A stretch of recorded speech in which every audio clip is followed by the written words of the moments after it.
kung saan nga may masarap agad-agad natin yang pupuntahan. Kaya tara mga ka-adventure, samahan nyo ko sa panibagong natin food trip adventure. Kaya tara at ako inyong samahan.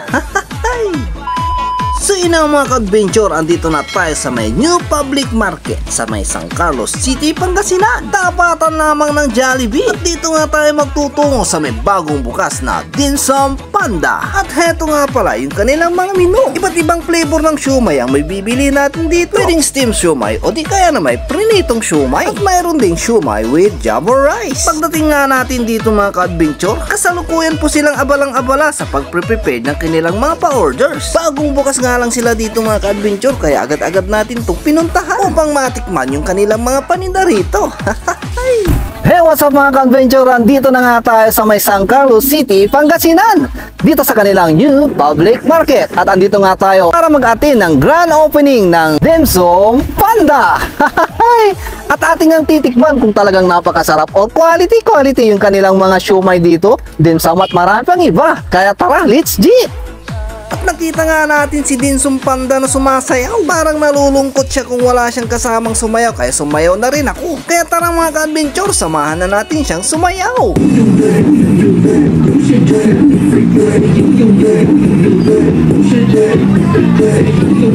Grabe mga ka-adventure, nakakapagod palang sumayaw. Bigla tuloy akong nagutom. Kaya naman mga ka-adventure, nag-order na tayo. Sino yung mga ka-adventure? Siyempre hindi pa natin palalagpasin, hindi matikman yung kanilang mga pinagmamalaking masasarap na siomai dito.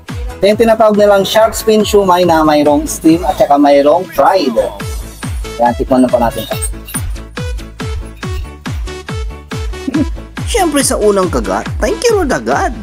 Napakasarap naman talaga nito mga ka-adventure. Yumminess promises. At dahil nga ngayon ang kanilang grand opening, meron silang mga pa-pre-taste. Pre-taste pa yan, sir? Pre-taste na ba? Ay, busog na naman tayo sa mga pre-taste. At nagpa-pre-taste na rin tayo dito sa mga sa palengke at sa mga tricycle driver. At ang masasabi nga nila ay quality.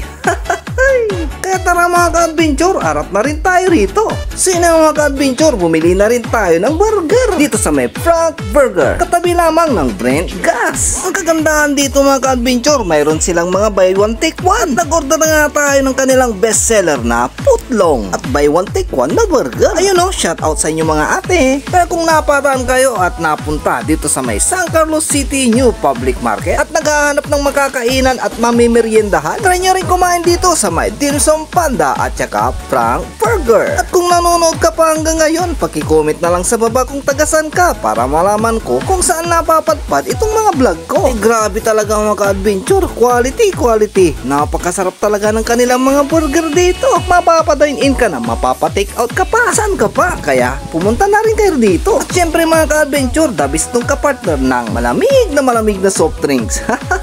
At mayroon nga rin silang mga bintang kutkutin dito tulad ng pulboron, brownies at butterscotch. At tayo nga nagpapasalamat nga pala sa may Dim Sum Panda sa pag-imbita sa atin dito. Maraming salamat sa pagtitiwala. Kaya yayain mo na ang iyong mga friends and family at arap na rin kayo dito sa may Dim Sum Panda sa New Public Market, San Carlos City, Pangasinan. Dim Sum Panda, San Carlos. Quality.